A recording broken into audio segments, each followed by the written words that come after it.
میرے پیارے آقا صلی اللہ تعالی علیہ وسلم کے پیارے دیوانوں، دنیا میں جب ہم آج دیکھتے ہیں تو ہر کوئی شکوہ کرتے نظر آتا ہے۔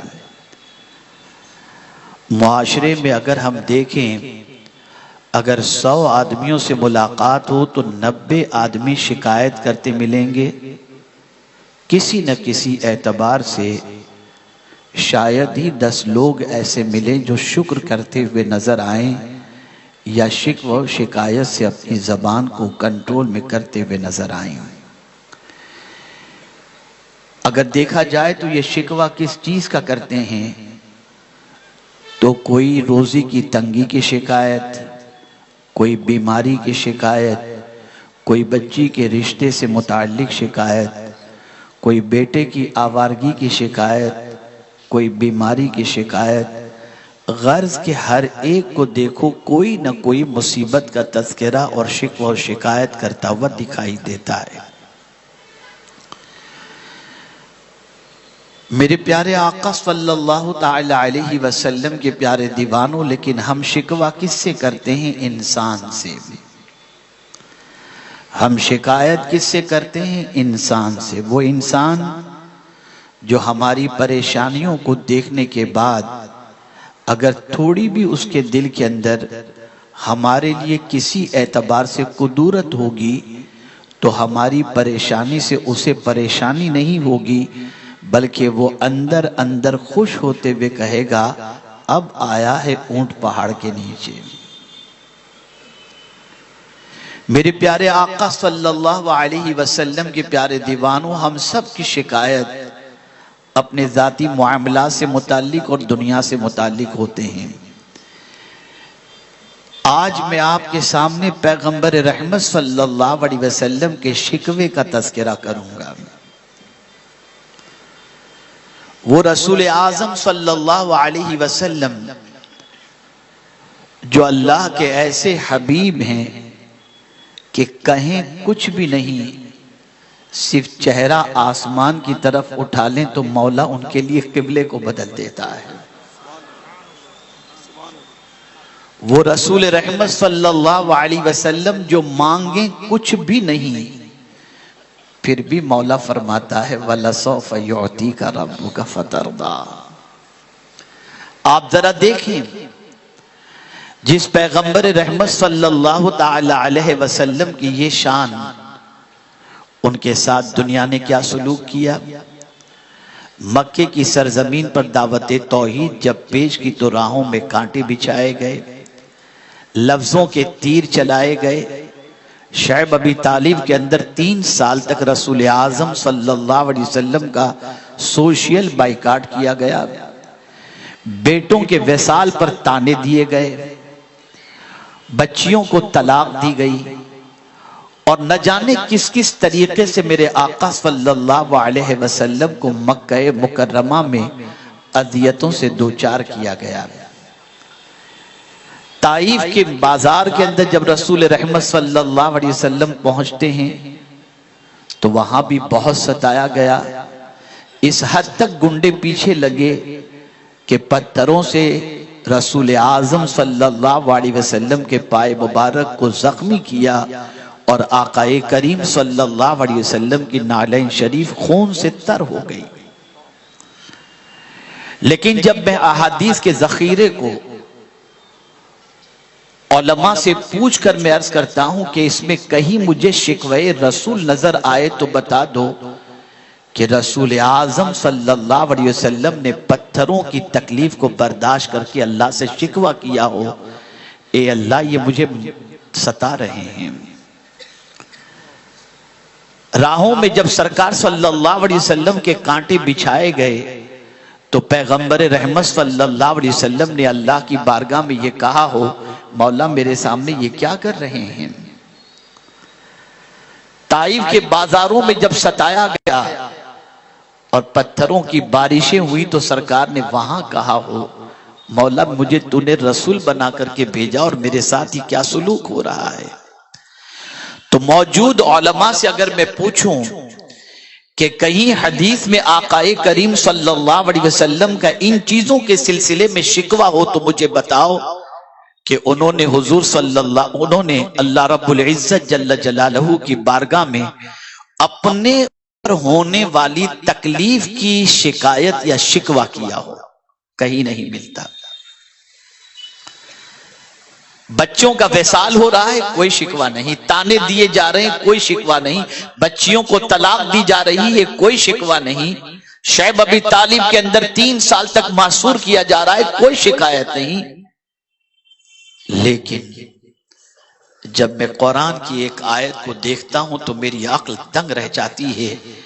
ایک شکایت، ایک شکوہ قرآن میں حضور صلی اللہ علیہ وسلم کا اپنے رب کے حضور نظر آتا ہے۔ اور یہاں یہ بات میں آپ کو عرض کر دوں، اللہ والے کبھی اپنا شکوہ کسی کے سامنے کرتے ہی نہیں ہیں۔ انہیں جو کچھ بھی کہنا ہوتا ہے وہ اپنے رب ہی سے کہتے ہیں۔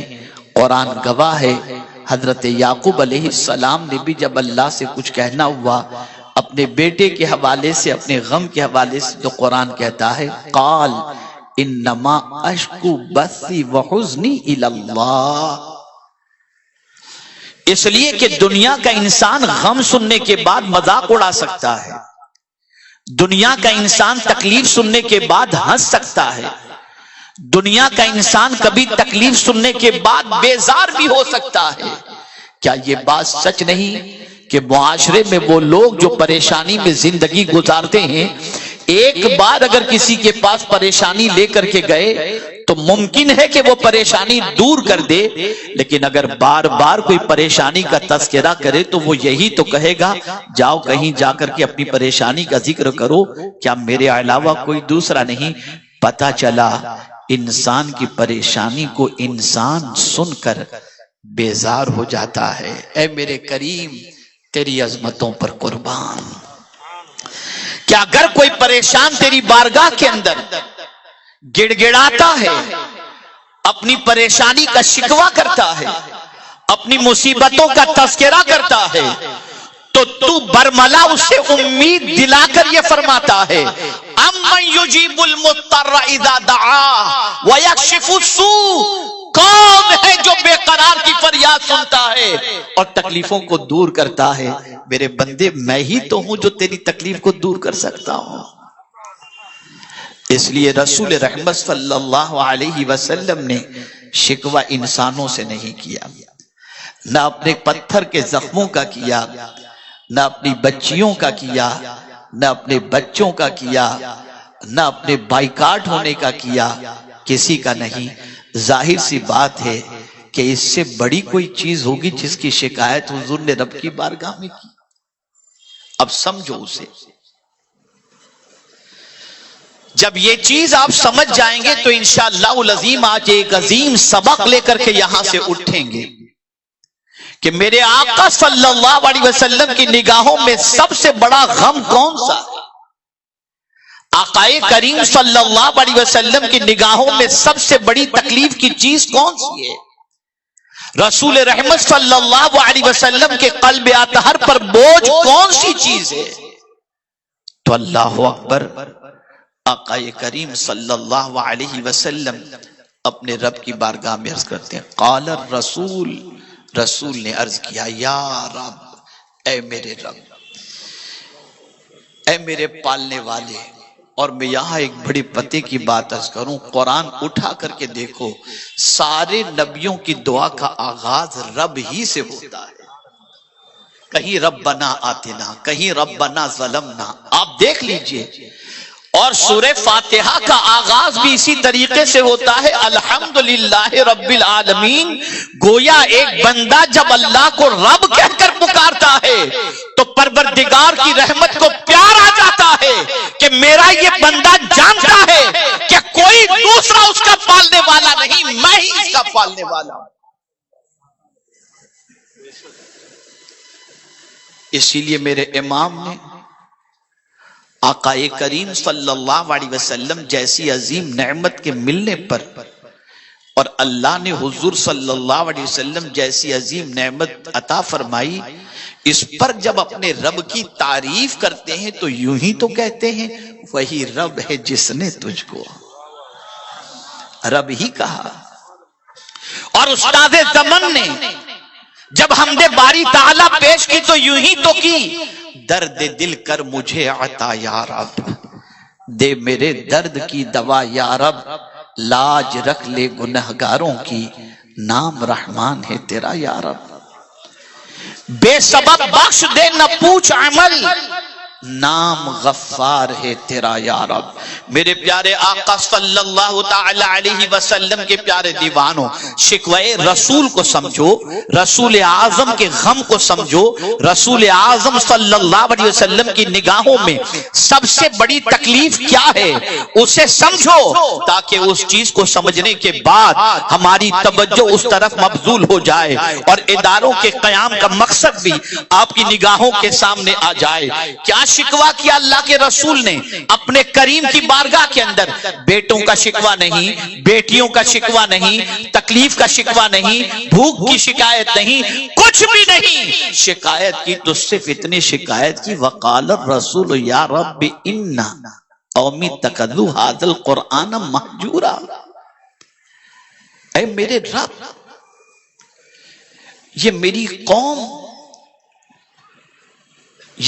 قوم قرآن کو چھوڑنے والا سمجھ لی ہے.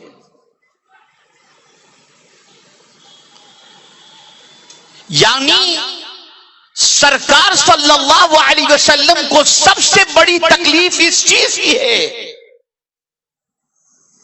کہ کسی کے سامنے قرآن پیش کیا جائے اور وہ قرآن کو چھوڑنے والا سمجھ لے اور اس سے بے اعتنائی برتے. سرکار کو اس کی تکلیف, اور یہ بات اچھی طریقے سے یاد رکھیں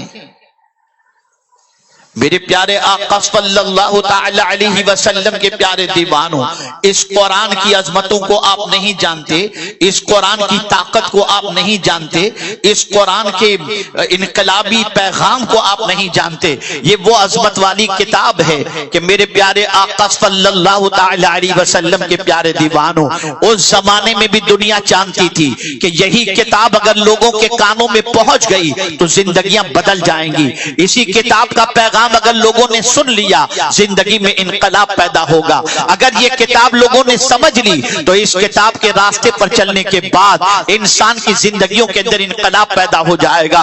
اس لیے جب قرآن پڑھا جاتا تھا تو لوگوں سے کہا جاتا تھا لا تسمعوا لهذا القرآن, اس قرآن کو مت سنو. اور پھر بھی اگر لوگوں کی توجہ قرآن سننے کی طرف ہوتی والغوا فیہ تو شور و غل کرتے تاکہ قرآن کی آواز کانوں میں پہنچنے نہ پائے, اس لیے کہ وہ جانتے تھے یہ طاقتور کتاب ہے, یہ عظمت والی کتاب ہے, اس کی تاثیر اللہ نے رکھی ہے.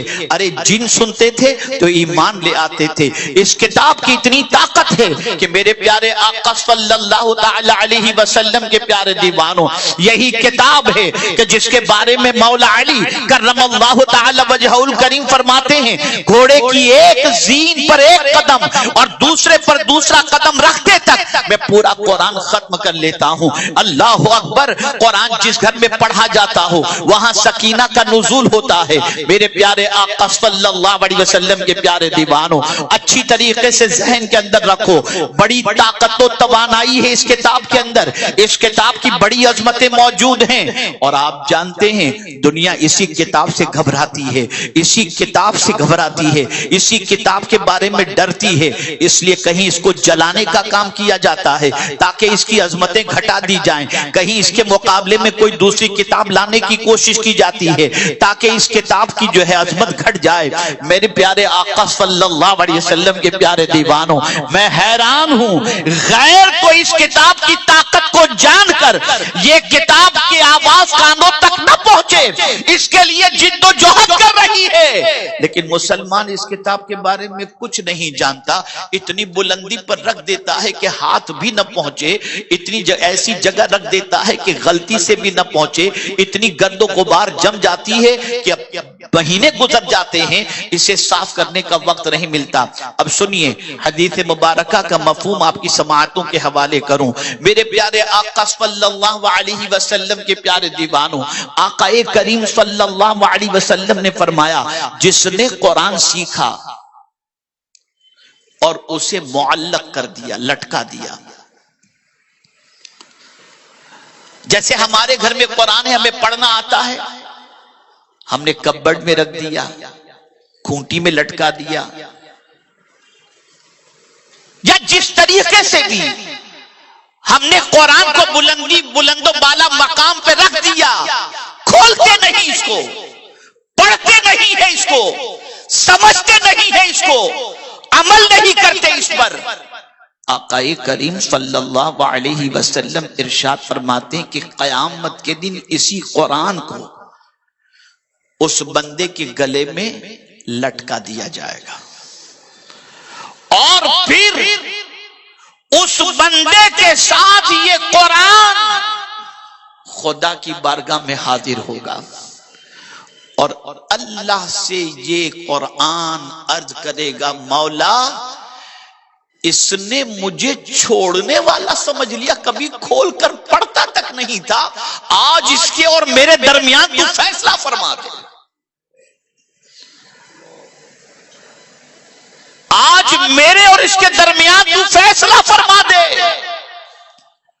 اور آپ کیا سمجھتے ہو، پورے قرآن کی بات نہیں کرتا، میں صرف ایک سورت کی بات کرتا ہوں جسے سورہ ملک کہتے ہیں۔ اگر کوئی شخص روزانہ رات کو اس کی تلاوت کرتا ہے تو یہ اتنی طاقتور سورت ہے کہ کل بروز قیامت شامت اعمال کی بنیاد پر اس سورت کے پڑھنے والے کو جہنم کے بارے میں کہا جائے گا تو یہ سورت اللہ سے جھگڑا کرے گی، یہ مجھے پڑھا کرتا تھا، مولا اسے میں جہنم میں نہیں جانے دوں گی، اور پروردگار کی بارگاہ میں عرض کرے گی، مولا اگر اسے جہنم میں بھیجنا ہے تو مجھے اپنی کتاب سے نکال دے۔ ذرا سوچو، یہاں سے یہ بات سمجھ میں آئی، اس کتاب کی بات اللہ سنے گا، بلکہ حدیث شریف میں ہے القرآن والصیام یشفعان یوم القیامہ، قرآن اور روزے قیامت کے دن دونوں شفاعت کریں گے۔ میرے پیارے آقا صلی اللہ تعالی علیہ وسلم کے پیارے دیوانوں، اس کتاب کی عظمت کو سمجھو، اس کتاب کی طاقت کو سمجھو، اس کتاب کی قوت کو سمجھو۔ اتنا تو ہر کوئی جانتا ہے کہ مرنے والے کو پڑھ کر ایصال ثواب کیا جائے تو قبر میں مردے کو فائدہ پہنچتا ہے، یہ قرآن کا پڑھنا۔ کاش کہ یہ بھی بندہ سمجھ لے کہ جس طرح مردے کو فائدہ پہنچتا ہے ایسے زندے کو بھی فائدہ پہنچتا ہے۔ میرے پیارے آقا صلی اللہ علیہ وسلم کے پیارے دیوانوں، ایک نئے اینگل سے میں قرآن کی عظمت کو آپ کو سمجھا دوں۔ اس قرآن مقدس کا حال یہ ہے، آقا کریم صلی اللہ علیہ وسلم نے فرمایا جس طرح سے لوہے پہ زنگ لگتا ہے ایسے دل پر بھی زنگ لگتا ہے۔ کوئی لوہا ایسا ہے ہی نہیں جس پر زنگ نہ لگتا ہو۔ اس زنگ کا علاج سیقل کرنا ہے، اس زنگ کا علاج یہ ہے کہ لوہے کو سیقل کیا جائے۔ صحابہ نے عرض کیا حضور اگر ہمارے دل پر بھی زنگ لگتا ہے تو ہمارے دل کے زنگ کا علاج کیا ہے؟ تو پیغمبر رحمت صلی اللہ علیہ وسلم نے فرمایا کثرت تلاوت القرآن و ذکر الموت، کثرت سے قرآن شریف کی تلاوت کرو۔ اب میں اس اینگل کو سمجھاتا ہوں، یہ بات اچھی طریقے سے ذہن میں رکھنا، جو کثرت سے قرآن شریف کی تلاوت کا عادی ہوگا اللہ عز و جل اس کے قلب پر سکون نازل فرما دے گا، اس کے قلب پر اطمینان ہوگا، اس کے قلب میں نور ہوگا، قلب کا زنگ ختم ہو جائے گا، قلب کی سیاہی ختم ہو جائے گی، قلب منور و مجلہ ہو جائے گا۔ میرے پیارے آقا صلی اللہ تعالی علیہ وسلم کے پیارے دیوانوں، اس کتاب نے ہر ایک کے چہرے کو بے نقاب کیا ہے۔ اس کتاب کے اندر اللہ عز و جل نے قیامت تک آنے والی ہر چیز کا ذکر فرما دیا ہے۔ اس کتاب کے اندر پروردگار نے انسانوں کی جتنی کوالٹی دنیا کے اندر پائی جاتی ہے ان کی حقیقت کو اجاگر کر دیا ہے۔ یہ کیسا ہوگا، اس کی فطرت کیا ہے، یہ بندے کی فطرت کیا ہے، اس مذہب کے ماننے والے کی فطرت کیا ہے، ہے میرے پیارے آقا صلی اللہ علیہ وسلم کے پیارے دیوانوں، یہی وجہ ہے کہ صحابہ کرام علیہم الرضوان قرآن کے ذریعے لوگوں کو پہچانتے تھے، قرآن کے ذریعے لوگوں کو سمجھتے تھے، قرآن کے ذریعے وہ چیزیں دیکھ لیا کرتے تھے جو دنیا کا عام انسان نہیں دیکھ پاتا ہے۔ اس لیے کہ اللہ عز و جل نے اپنی کتاب کو اس طریقے سے واضح طور پر، اللہ عز و جل نے اس کتاب کے اندر واضح طور پر ہر حقیقت کا بیان کر دیا ہے کہ تبیانا لکل شیء کہہ کر صرف یہ نہیں فرمایا کہ اس کتاب کے اندر ہر چیز کا بیان موجود ہے، بلکہ روشن بیان موجود ہے۔ اس لیے صحابہ ٹھوکر کھانے سے بچتے تھے، صحابہ دشمنوں کی شرارت سے بچ جاتے تھے، وجہ سب سے بڑی کیا تھی؟ وہ اس کتاب کی روشنی میں دیکھتے تھے۔ آج ہماری پوزیشن یہ ہے کہ میرے پیارے آقا صلی اللہ علیہ وسلم کے پیارے دیوانوں، اس قرآن سے ہمارا تعلق کمزور ہو چکا۔ ہم تقریر کرتے ہیں اور ہم تقریر میں کہتے ہیں دیکھو مال کے بارے میں پوچھا جائے گا، یقیناً پوچھا جائے گا۔ ہم کہتے ہیں آنکھوں کے بارے میں پوچھا جائے گا، یقیناً پوچھا جائے گا۔ ہم کہتے ہیں کان کے بارے میں پوچھا جائے گا، یقیناً پوچھا جائے گا۔ ہم کہتے ہیں اولاد کے بارے میں پوچھا جائے گا، یقیناً پوچھا جائے گا۔ ہم کہتے ہیں بیوی بچوں کے حقوق کے بارے میں پوچھا جائے گا، یقیناً پوچھا جائے گا۔ ہم کہتے ہیں پڑوسی کے بارے میں پوچھا جائے گا، یقیناً پوچھا جائے گا۔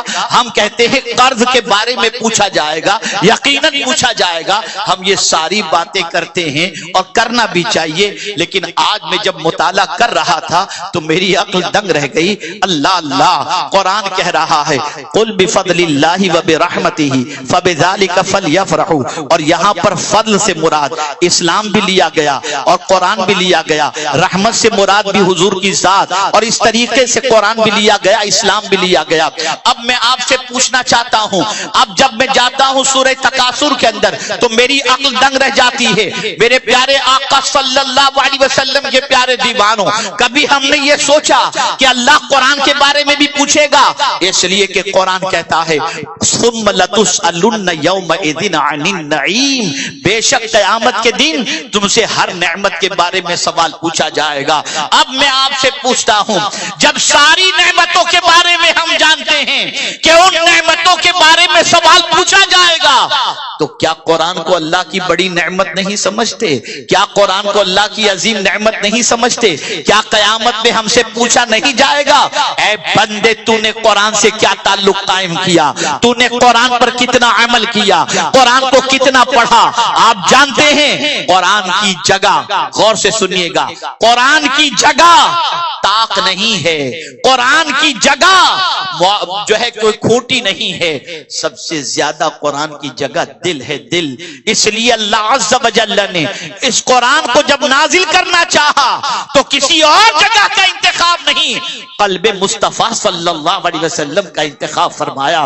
میرے پیارے آقا صلی اللہ علیہ وسلم کے پیارے دیوانوں، اب یہ دل قرآن سے خالی ہوتا جا رہا ہے، اس دل میں قرآن مقدس کی تلاوت کا جذبہ موجود نہیں، اس پر عمل کا جذبہ موجود نہیں، اس کو سننے کا جذبہ موجود نہیں، اس کی محبت دل کے اندر جیسی ہونی چاہیے ویسی نہیں۔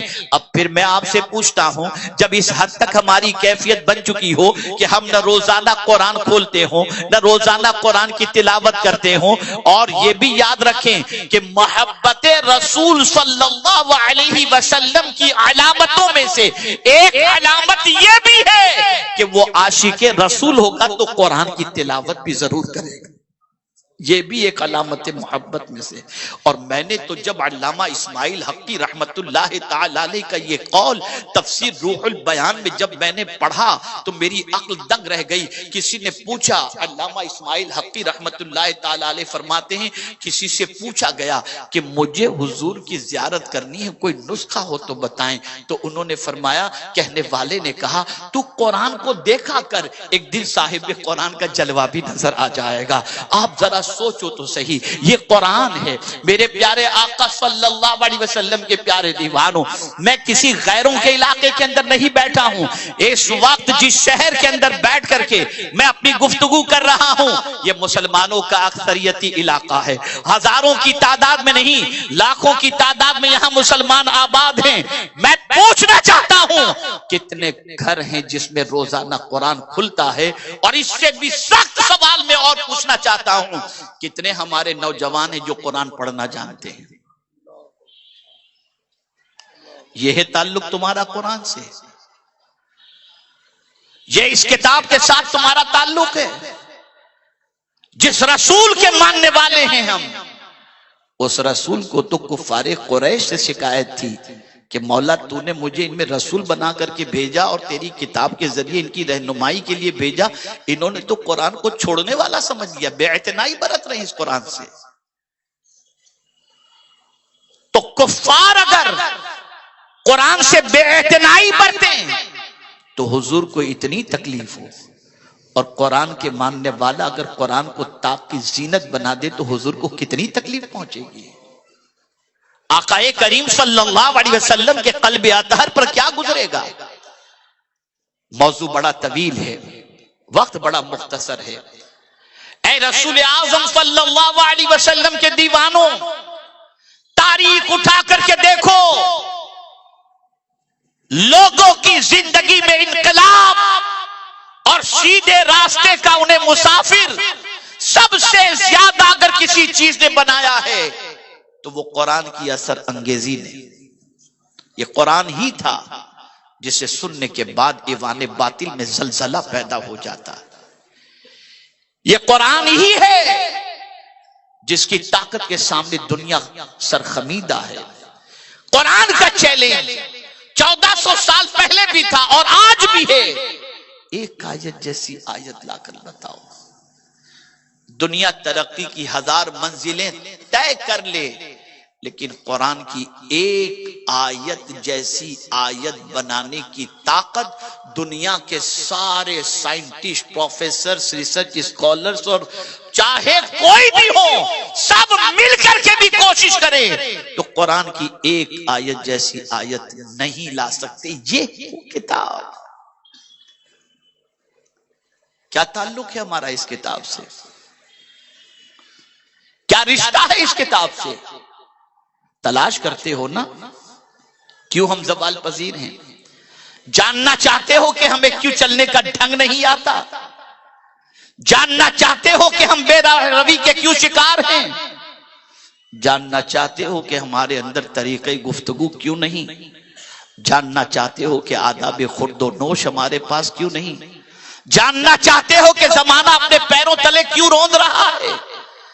ایک ہی وجہ ہے، وہ زمانے میں معزز تھے مسلمان ہو کر، آج ہم خوار ہوئے تاریخ قرآن ہو کر۔ ہم نے قرآن چھوڑا، ہم زوال پذیر ہو گئے۔ ہم نے قرآن سے تعلق کمزور کیا، ہم زوال پذیر ہو گئے۔ اور خدا کی قسم، اس حدیث کے ذریعے اگر آپ سمجھیں تو اس کتاب کی عظمت آپ کو مزید سمجھ میں آ جائے گی۔ آقا کریم صلی اللہ علیہ وسلم فرماتے ہیں ان اللہ یرفع بہذا الکتاب اقواما ویضع بہ آخرین۔ آقا کریم صلی اللہ علیہ وسلم فرماتے ہیں کہ بے شک اللہ اس کتاب کی وجہ سے ایک قوم کو بلندی عطا کرے گا، اور اس کو چھوڑنے کی وجہ سے ایک قوم کو پروردگار ہلاک فرما دے گا، زوال پذیر فرما دے گا۔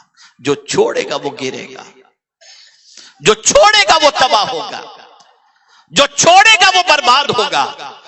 قرآن چھوڑ کر کے کوئی ترقی نہیں کر سکتا، اور نہ دامن مصطفیٰ صلی اللہ علیہ وسلم چھوڑ کر کوئی ترقی کر سکتا ہے۔ ابھی سنی دعوت اسلامی بھیونڈی کے دفتر میں بیٹھا ہوا تھا، تقریر کی یہاں کے بارے میں کچھ تھوڑی سی تیاری کر رہا تھا، کچھ کتاب دیکھ رہا تھا۔ اللہ اکبر! میرے علماء ساتھی جتنے تشریف فرما ہیں، میری اصلاح کی غرض سے میں ان کی توجہ چاہوں گا۔ اس حدیث کو پیش نظر رکھیں، اس حدیث کو پیش نظر رکھیں۔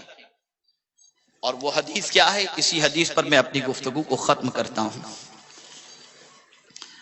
آقا کریم صلی اللہ علیہ وسلم نے فرمایا، ہم چاہتے ہیں نا ہماری اولاد کی اصلاح ہو جائے، ہم چاہتے ہیں ہماری قوم کی اصلاح ہو جائے، ہم چاہتے ہیں معاشرے کی اصلاح ہو جائے، ہم چاہتے ہیں کہ لوگوں کی اصلاح ہو جائے۔ کیسے اصلاح ہوگی؟ کس طریقے سے سدھار پیدا ہوگا؟ پیغمبر رحمت صلی اللہ علیہ وسلم نے ارشاد فرمایا لا یصلح آخر هذه الامہ الا بما صلح به اولها. رسول اعظم صلی اللہ علیہ وسلم نے فرمایا اس امت کے آخری حصے کی اصلاح، یعنی یہ جو قیامت سے پہلے کی امت ہے نا، آخری کیسے اصلاح ہوگی حضور بتا رہے ہیں صلی اللہ علیہ وسلم، اس امت کے آخری حصے کی اصلاح نہیں ہوگی مگر صرف اسی طریقے پر جس پر کہ پہلے حصے کی اصلاح ہوئی تھی. یعنی شروع میں جن لوگوں کی اصلاح جس وجہ سے ہوئی تھی آج بھی اسی امت کی، اس امت کی اصلاح اسی طریقے پر ہوگی. اور وہ کون سی چیز تھی؟ وہ قرآن تھا، قرآن جس کی وجہ سے پہلی امت کی اصلاح ہوئی اور پہلے کے لوگوں کی اصلاح ہوئی. آج قرآن ہمارے یہاں سے نکل گیا. مجھے تو کبھی کبھی حیرت ہوتی ہے جس رسول پر قرآن نازل ہوا اس رسول سے مولا فرماتے اتلو ما اوحی، میرے محبوب تلاوت کرو جو میں نے تم پر وحی کی ہے. اللہ اکبر، حضور سے کہا جا رہا ہے جن پر قرآن نازل ہوا ان سے کہا جا رہا ہے کہ قرآن کی تلاوت کرو. اور ہماری قوم کے پاس وقت نہیں. خدا را اپنی اصلاح کریں. اور ایک بات اور عرض کر دوں،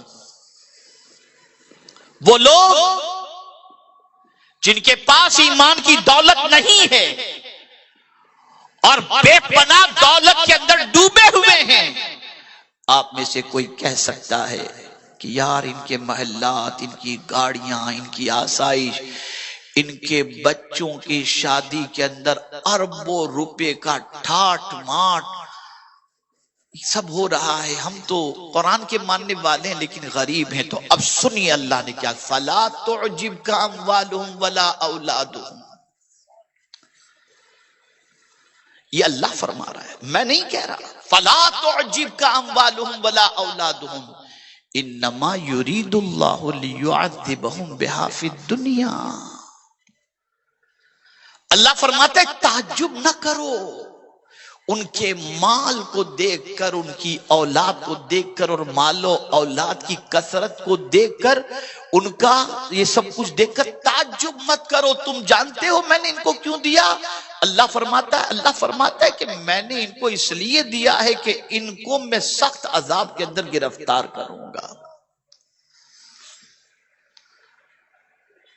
اب دیکھنے کی چیز کیا ہے، میں عرض کر کے اپنی گفتگو کو ختم کرتا ہوں.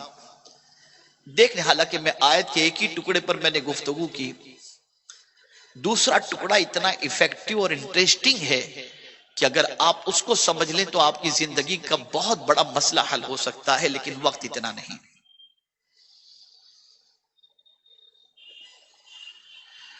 دیکھنا کس کو چاہیے اور ہم کیا دیکھتے ہیں؟ جہاں دیکھنا چاہیے وہاں سے نظریں بند کر دی ہم نے، دیکھنا ہی بند کر دیا.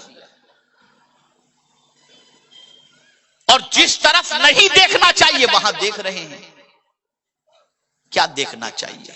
بس یہ سبق لے کر کے اٹھو اور سوچ بناؤ، فکر بناؤ. جب یہ سوچ اور فکر بن جائے گی زندگی سیدھے راستے کے اوپر چلنا شروع ہو جائے گی. آقا کریم صلی اللہ علیہ وسلم نے فرمایا دنیا کے معاملے میں اپنے سے کم کو دیکھو،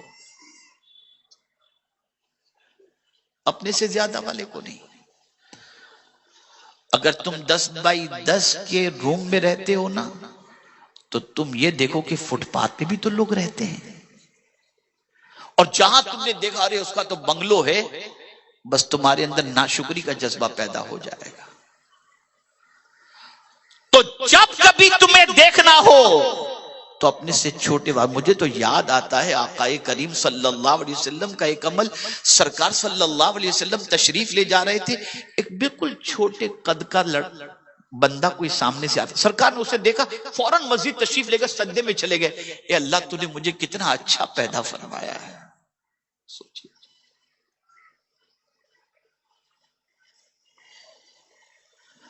اپنے سے چھوٹوں کو دیکھو گے تو شکر کا جذبہ پیدا ہوگا. مال کے معاملے میں، دنیا کے معاملے میں اپنے سے بڑے کو دیکھو ہی مت. اور جب بات دین کی آ جائے تو کبھی یہ مت دیکھنا کہ میں تو 5 وقت کی پڑھتا ہوں، یہ تو 2 ہی وقت کی پڑھتا ہے. نہیں، جب دین کی بات آئے تو اپنے سے کم کو نہیں، اپنے سے بڑے کو دیکھو کہ یہ تو تہجد بھی پڑھتا ہے، اوابین بھی پڑھتا ہے، تلاوت بھی کرتا ہے. تو جب دین کے معاملے میں اپنے سے بہتر کو دیکھو گے تو بہتر بننے کا جذبہ پیدا ہوگا. اس لیے میرے پیارے آقا صلی اللہ علیہ وسلم کے پیارے دیوانوں، ہم نے دیکھنے کا زاویہ بدل دیا، اور جب زاویہ بدل گیا تو ہماری زندگی بدل گئی. اے رسول اعظم صلی اللہ علیہ وسلم کے دیوانوں، ضرورت اس امر کی ہے کہ ہم قرآن کی گائیڈ لائن کو فالو کریں. ضرورت اس امر کی ہے ہم رسول رحمت صلی اللہ علیہ وسلم کی گائیڈ لائن کو فالو کریں. ضرورت اس امر کی ہے کہ جو کچھ اللہ عز و جل اور اس کے رسول صلی اللہ علیہ وسلم نے فرمایا اسے حق جان کر اس پر عمل کریں. نتیجہ وہی نکلے گا جو اللہ نے فرمایا اور اس کے رسول صلی اللہ علیہ وسلم نے فرمایا. یہاں یہ نہ سوچا جائے کہ مال کمانا گناہ ہے یا زیادہ کمانا گناہ ہے یا مالدار ہونا گناہ ہے. یہ نہیں ہے، یہ نہیں ہے. آپ کمائیے.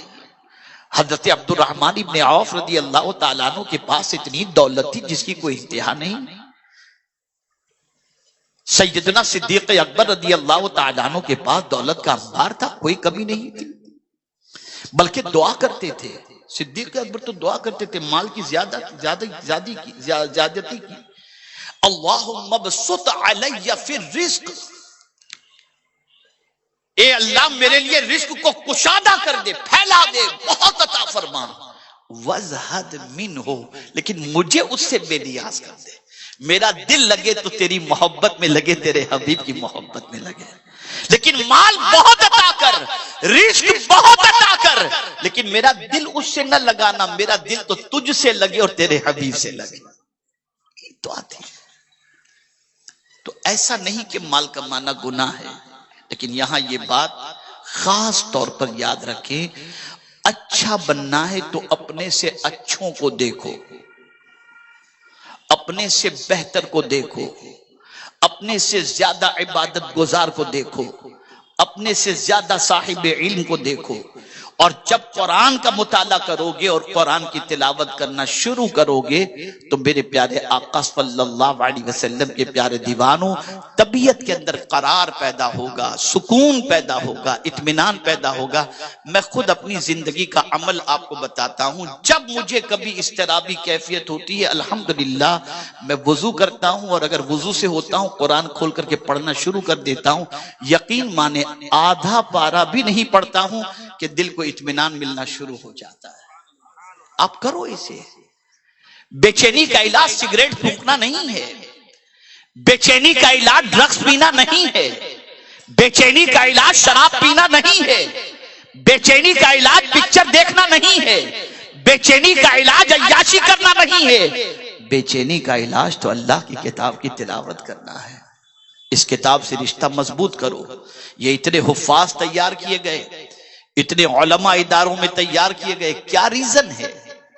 ہمارے رفقا آپ کے پاس آتے ہیں اور ادارے کی رودات پیش کرتے ہیں، ادارے کے کام کو پیش کرتے ہیں اور کہتے ہیں کہ آپ تعاون فرمائیں. آپ دیکھیے آپ کے تعاون کے سلے کے اندر اتنے حفاظ آ گئے، اتنے علماء تیار ہو کر آپ کے سامنے موجود ہیں. جتنوں کو یہ قرآن سکھائیں گے، حافظ قرآن بنائیں گے، عالم دین بنائیں گے. آپ کا ایک پیسہ بھی اگر ادارے میں لگا ہے تو جتنا ثواب لاکھ روپے دینے والے کو ملے گا اتنا آپ کو بھی اللہ عطا فرمائے گا. میں چندے کی اپیل نہیں کر رہا ہوں، میں صرف ایک تھوڑی سی توجہ دلا رہا ہوں کہ ہم کیا چاہتے ہیں، ہمارا مشن کیا ہے، ہمارا مقصد کیا ہے. آپ کے درمیان ایسے علماء اور حفاظ و قراء کو پیش کرنا جو دینی آپ کی رہنمائی کر سکیں. اور اس میں تو کوئی انکار نہیں کرے گا. بلینر ہو، میں ملینر کی بات نہیں کر رہا ہوں، بلینر ہو اور اسے کوئی ٹینشن آ جائے نا، مسلم ہے، بلینر ہے، ٹینشن آ جائے ہو سکتا ہے اپنی بیوی کو نہ بتائے، ہو سکتا ہے اپنی ماں کو بھی نہ بتائے، ہو سکتا ہے اپنے بھائی کو اور بچوں کو بھی نہ بتائے، اور کبھی ایسا بھی ہو سکتا ہے اپنے دوست کو بھی نہ بتائے۔ لیکن آج بھی دینی تشخص کے ساتھ جو علماء ہیں، مشائخ ہیں، ان کے پاس یہ بلینر اپنی پریشانی لے کر کے ضرور جاتا ہے، حضرت بس دعا کر دیجئے میری یہ پریشانی دور ہو جائے۔ پتہ چلا وہ جانتا ہے تو میرے پاس دنیا، لیکن اس کے پاس جو کچھ ہے اس کی عظمت بہت زیادہ ہے، آج اگر یہ دعا کر دے گا تو میری پریشانی دور ہو سکتی ہے۔ یہ صدقہ ہے دین کا، یہ صدقہ ہے دین کا۔ کوئی امام صاحب کے پاس چلا گیا، کوئی مفتی صاحب کے پاس چلا گیا، کوئی شیخ الحدیث کے پاس چلا گیا، یہ ہو رہا ہے۔ خیر، آج مجھے آپ کو پیغام بس اتنا دینا ہے، اس کتاب سے اپنے تعلق کو مضبوط کرو۔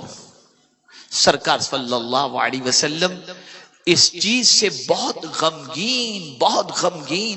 غمگین کہ اگر کوئی اس کتاب کو چھوڑنے والی کتاب سمجھ لے تو سرکار صلی اللہ علیہ وسلم کو اس کا بہت افسوس۔ اگر ہم اور آپ یہ چاہتے ہیں کہ حضور کو سکون عطا کریں، حضور کے قلب اطہر کو راحت پہنچائیں، آقائے کریم صلی اللہ علیہ وسلم کے قلب اطہر پر تسکین پہنچائیں، تو سرکار اس امتی سے راضی ہو جائیں گے جو امتی قرآن پڑھتا ہے، سمجھتا ہے، عمل کرتا ہے۔ میرے پیارے آقا صلی اللہ علیہ وسلم کے پیارے دیوانوں، اگر قرآن پڑھنا ہے ترجمے کے ساتھ تو کنز الایمان پڑھیں، اپنی زندگی کو قرآن کے سانچے میں ڈھالنے کی ہم اور آپ کوشش کریں۔